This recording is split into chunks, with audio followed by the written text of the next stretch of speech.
시편 27장. 너는 내일 일을 자랑하지 말라. 오늘 하루 동안에 무슨 일이 일어날는지 내가 어찌 알 수 있느냐. 내 입으로 너 스스로를 칭찬하지 말고 남이 너를 칭찬하게 하여라. 무릇 칭찬이란 남이 해주는 것이지 자기 입으로 자기 스스로를 칭찬하는 법이 아니다. 돌은 아주 무겁고 모래도 짐이 되지만 어리석은 자가 화내는 것을 감당하는 것보다는 견디기 훨씬 쉽다.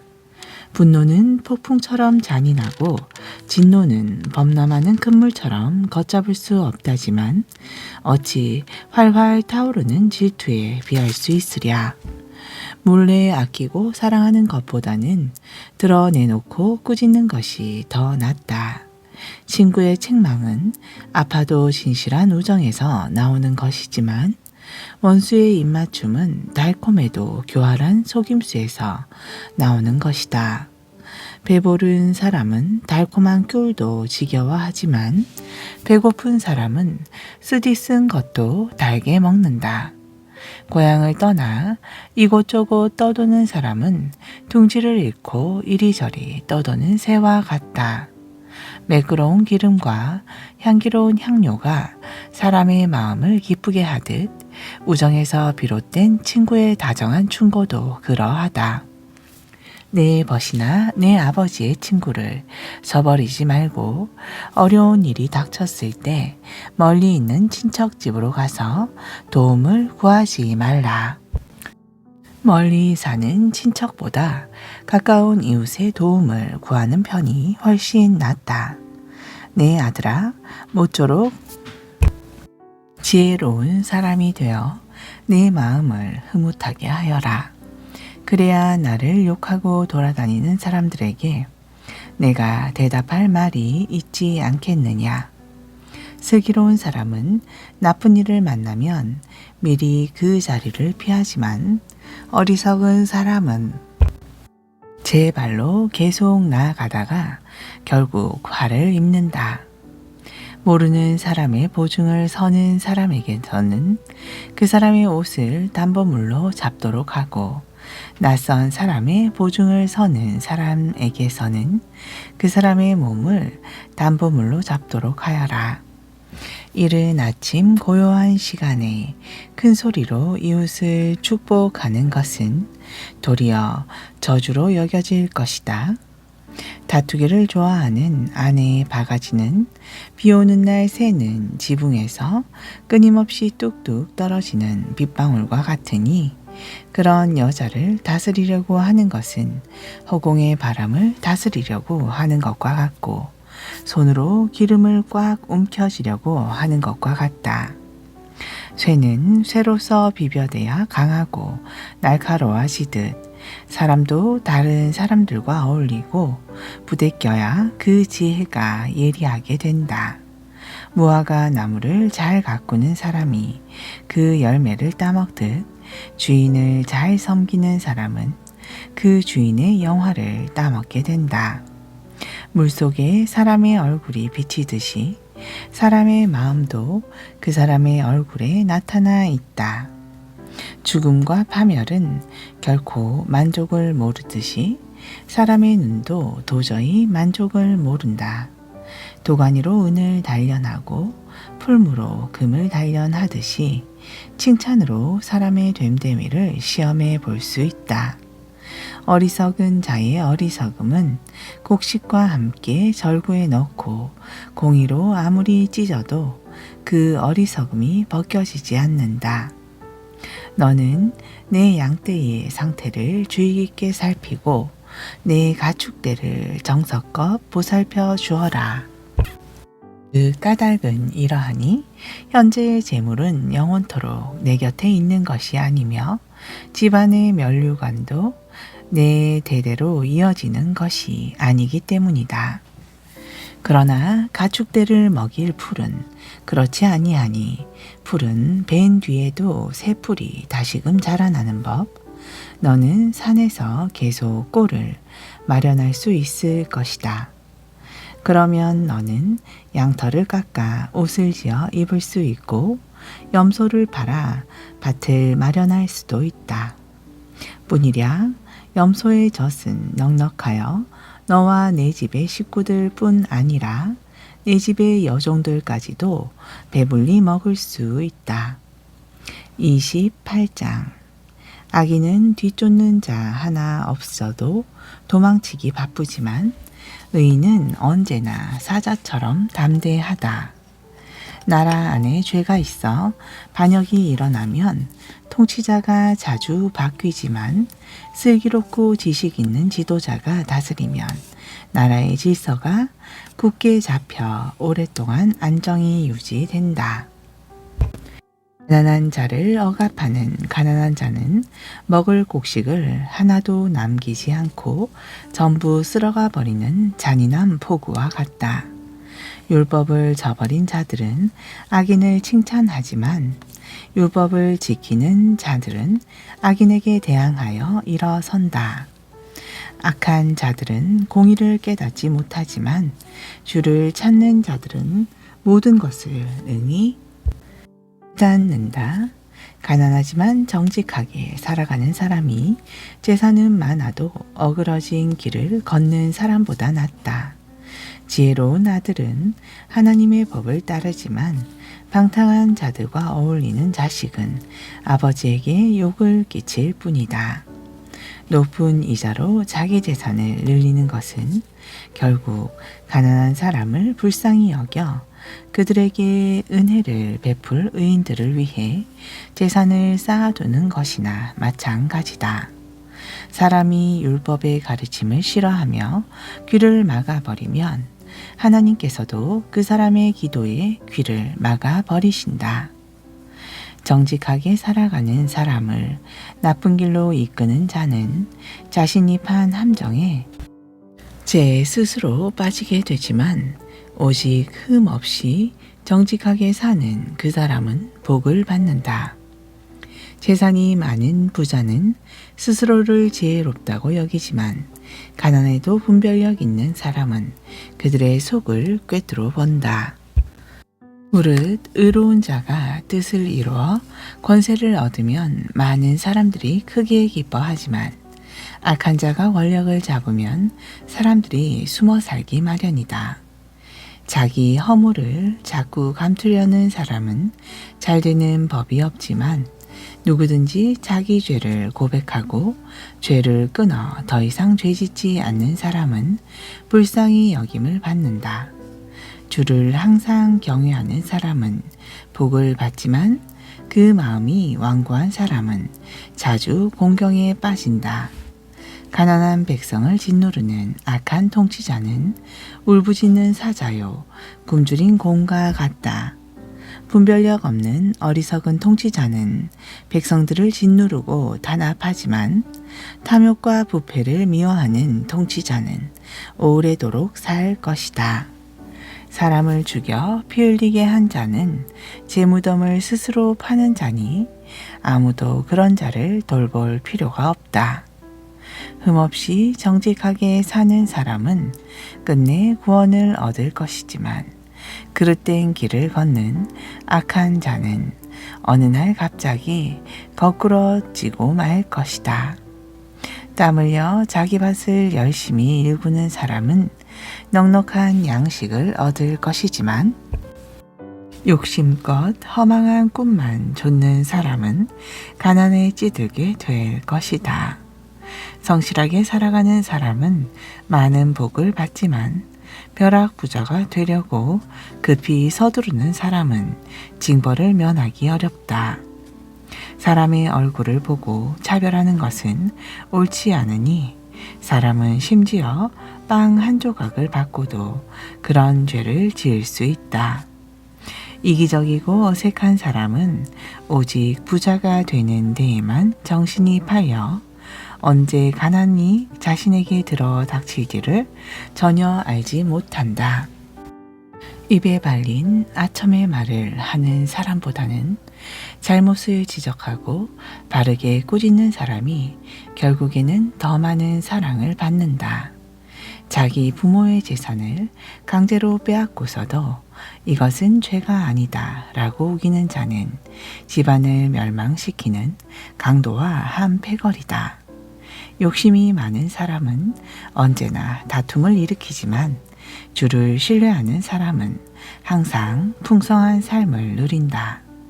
자기 자신만 의지하는 자는 참으로 미련한 사람이지만 주를 의지하며 지혜의 길을 걷는 사람은 구원을 받는다.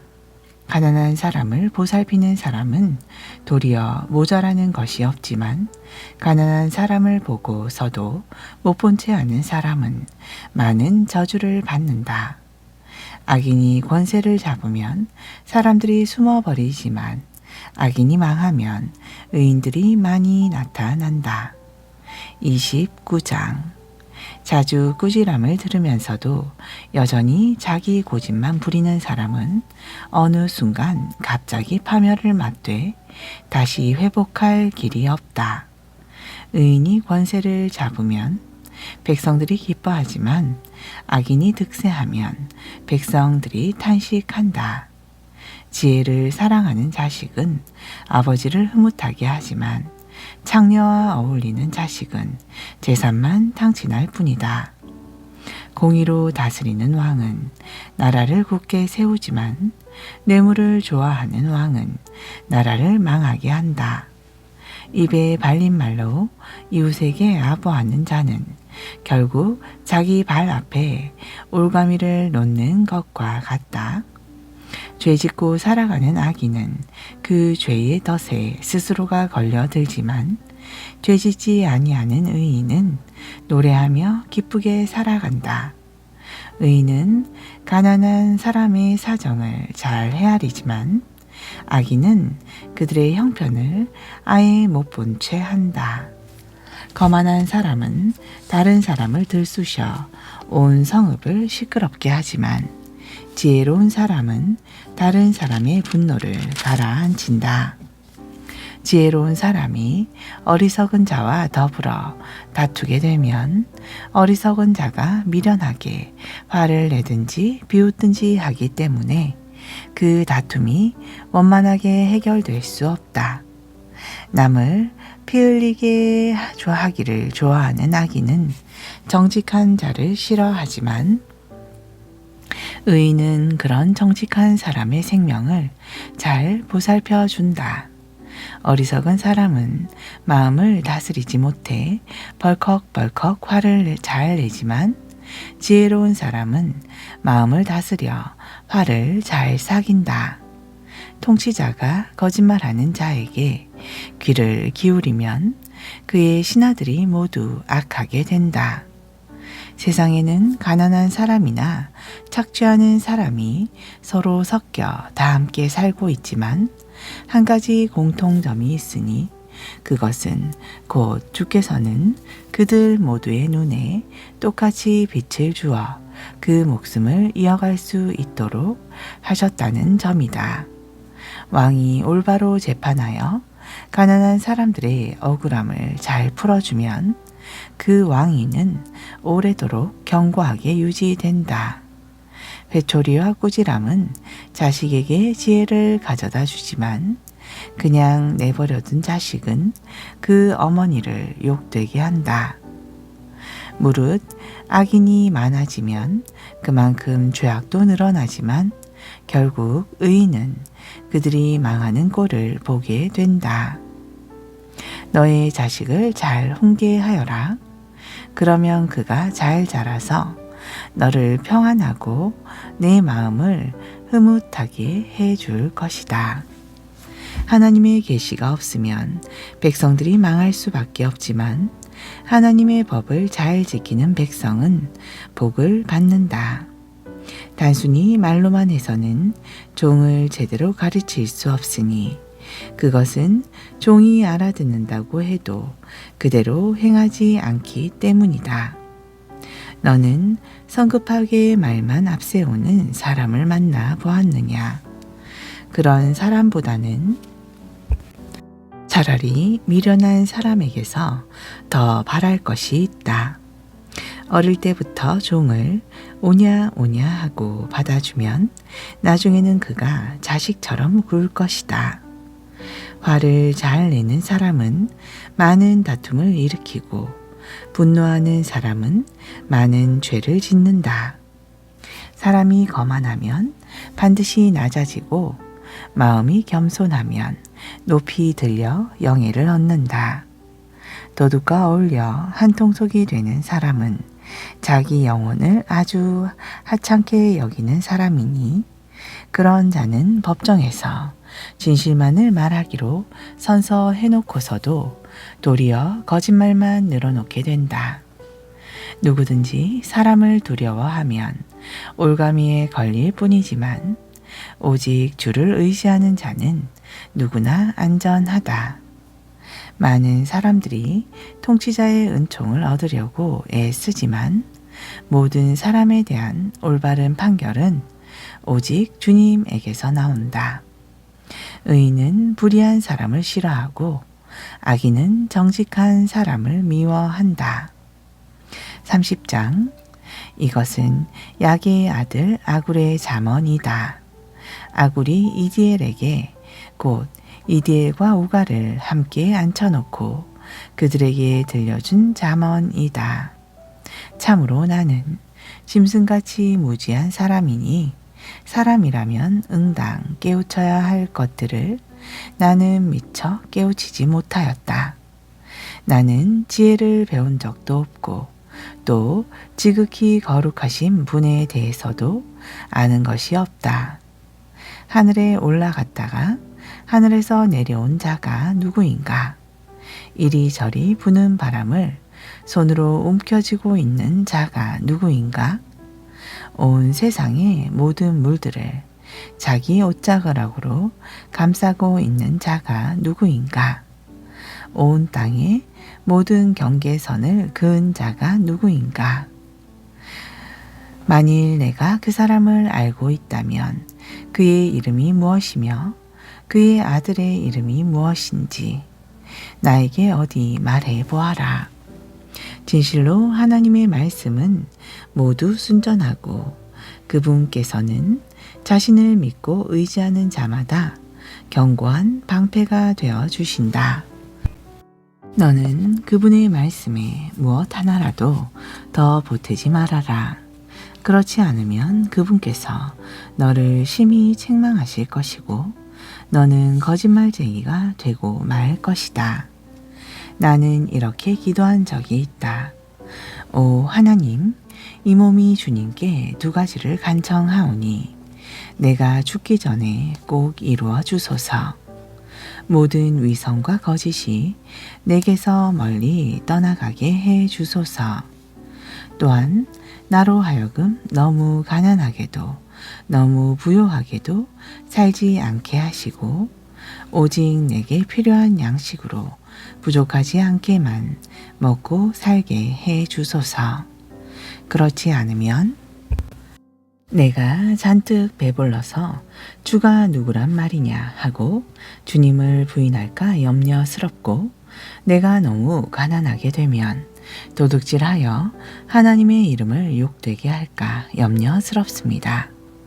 너는 주인에게 나가서 그의 수하에 있는 종에 대해 헐뜯는 말을 하지 말아라. 그렇지 않으면 그 종이 너를 저주하여 너에게 그 죄가 돌아갈까 두렵다. 내가 이 세대를 살펴보니 여러 악한 무리가 있다.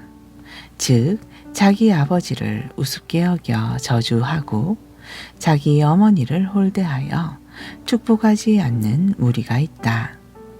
또한 스스로를 깨끗하다고 여기고 자기 더러움을 씻어내지 아니하는 무리가 있다. 또한 스스로를 깨끗하다고 여기고 자기 더러움을 씻어내지 아니하는 무리가 있다. 또한 눈이 심히 높아서 하늘 높은 줄 모른 채 눈꺼풀을 치켜 올리고 남들을 깔보는 무리가 있다. 그리고 또한 이빨이 긴 칼과 같고 턱은 예리한 칼과 같아서 이 땅에서 가난한 자들을 탐욕스럽게 몽땅 삼켜버리고 궁핍한 자들을 인정사정 없이 개걸스럽게 먹어치우는 무리가 있다. 보라, 거머리에게는 두 딸이 있는데 그들은 조금만 더 달라, 조금만 더 달라 하고 끊임없이 보채는구나.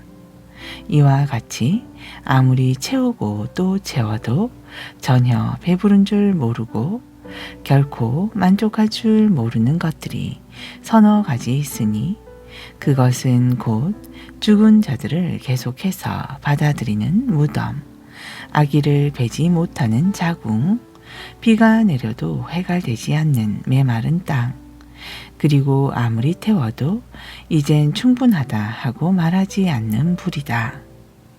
아버지를 조롱하고 어머니의 말을 우습게 여겨 순종하지 않는 자식은 그 눈이 골짜기의 까마귀들에게 사정없이 후벼 파일 것이고 새끼 독수리의 먹이가 될 것이다. 오호라, 내 머리로는 정녕 더듬어 추적할 수 없는 기이한 흔적들이 서너 가지 있으니 곧 공중에 독수리가 날아간 흔적, 바위 위로 뱀이 기어간 흔적, 바다 한가운데로 배가 지나간 흔적, 그리고 남자와 여자와 함께 잠자리를 가진 흔적이다. 또한 나로서는 가늠한 여자의 흔적도 알 수 없기는 마찬가지다. 마치 다 먹은 후에 전혀 안 먹은 듯 입을 싹 닦아내듯이 분명히 외간 남자와 더불어 잠자리를 같이 하고서도 나는 아무 잘못도 행한 적이 없다라고 시치미를 딱 잡아떼는구나. 세상을 뒤흔들고 세상 사람들이 도무지 감당할 수 없는 일이 서너 가지가 있으니 곧 종이 임금이 되는 것, 미련한 자가 배불리 먹고 부자가 되는 것, 밉살스러운 여자가 시집을 가는 것, 그리고 계집종이 자기 안주인의 자리를 꿰차는 것이다. 땅에 사는 것들 가운데 아주 작아도 무척 지혜로운 동물이 넷 있으니 곧 힘없는 종류지만 겨울을 대비하여 여름에 먹을 양식을 미리 장만하는 개미, 연약한 종류지만 바위 틈새에 자기 집을 짓고 사는 오소리, 통솔하는 왕이 없어도 때를 지어 앞으로 함께 나아가는 메뚜기, 그리고 사람의 손에 잡힐 법도 한데 왕궁을 제멋대로 잘도 드나드는 도마뱀이다. 늠름한 자태로 위풍당당하게 걸어 다니는 것이 서너 가지 있으니 곧 뭇 짐승들 가운데서 가장 힘이 강하여 어떤 짐승들 앞에서도 전혀 물러설 줄 모르는 사자, 뽐내며 걷는 사냥개, 우쭐거리는 숫염소, 그리고 누구도 감히 맞설 수 없는 왕이다. 만일 내가 어리석어서 잘난 체를 하였거나 또는 악한 일을 꾀하였다면 얼른 손으로 내 입을 막고 깊이 반성하도록 하여라. 무릇 우유를 휘저으면 버터가 되고 코를 비틀면 코피가 나듯이 누구든 화를 돋우면 다툼이 생기는 법이다. 아멘.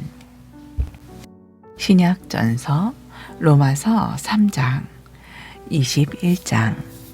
그러나 이제 율법과는 상관없이 하나님께 의롭게 받아들여지게 되는 길이 하나님에게서 나타났습니다. 거기에 대해서는 율법과 예언자들이 한결같이 증언하고 있습니다.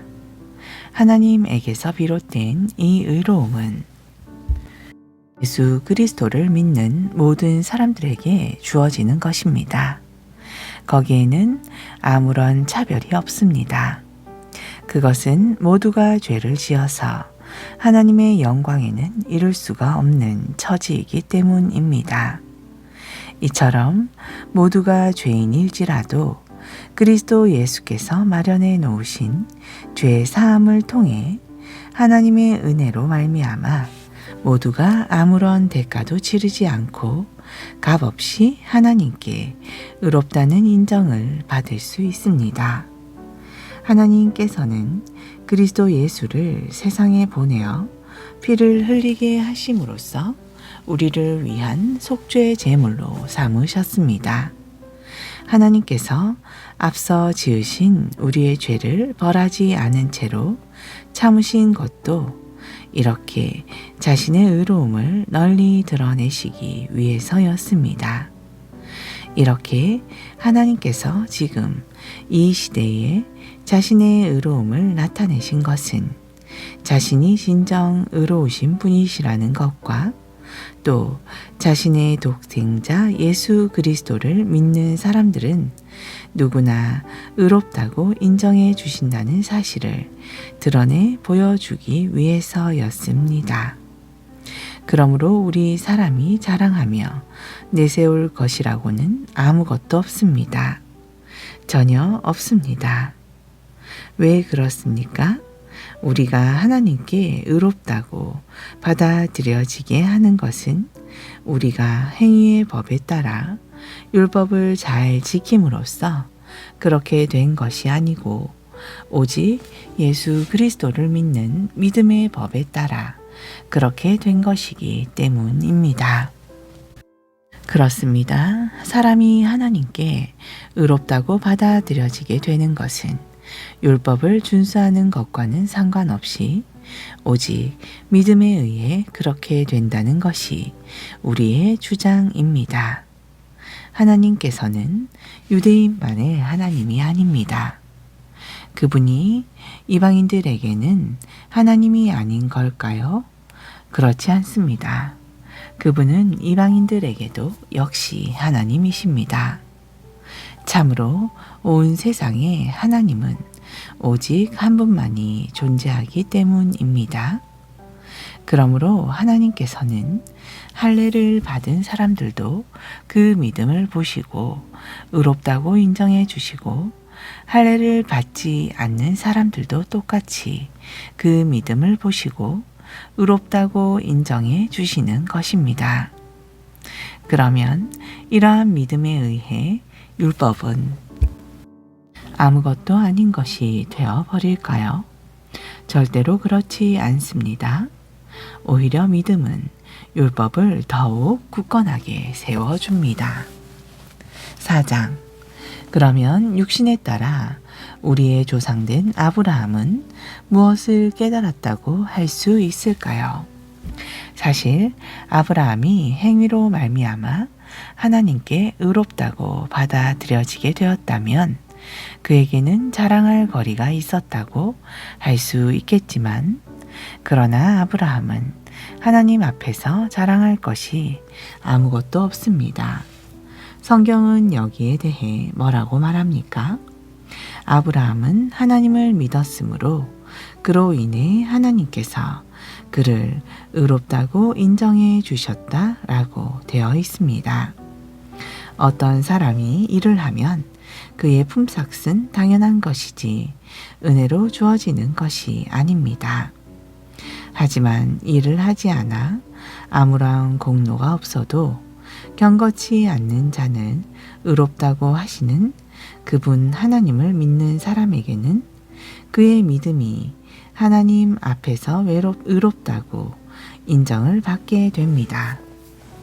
그러나 행위와는 아무 상관없이 하나님께 의롭다고 받아들여지게 되는 사람의 복됨에 대해서 다윗은 이렇게 말하고 있습니다. 죄를 지었지만 하나님께 용서를 받고 그 죄가 덮여진 사람은 얼마나 복을 받을 것인가? 주께서 그 죄를 묻지 않으시고 죄 없다고 인정해 주는 사람은 얼마나 복을 받은 것인가? 이런 복은 할례를 받은 사람에게만 내리는 것입니까? 아니면 할례를 받지 않은 사람에게도 내리는 것입니까?